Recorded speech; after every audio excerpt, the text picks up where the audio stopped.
جب ماہ ربیع النور آتا ہے ہر طرف بہار آ جاتی ہے، ہر چہرہ مسکرا اٹھتا ہے، گلیاں سجائی جاتی ہیں، جھنڈوں اور لائٹنگ کا اہتمام کیا جاتا ہے۔ حضور پاک صلی اللہ علیہ وآلہ وسلم کی آمد پر خوشیاں منائی جاتی ہیں۔ ہر شخص زبان حال سے بول اٹھتا ہے، نثار تیری چہل پہل پہ ہزاروں عید ربیع الاول، سوائے ابلیس کے جہاں میں سبھی تو خوشیاں منا رہے ہیں۔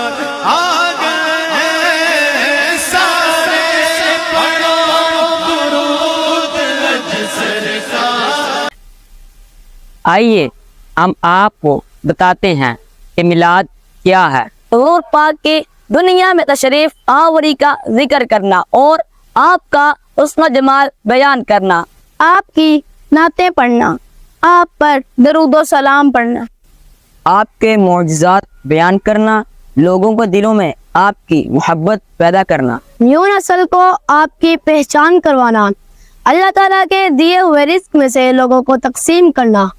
حضور پاک کی آمد پر خوشیاں منانے سے ہمیں کیا حاصل ہوگا، آئیے سنتے ہیں۔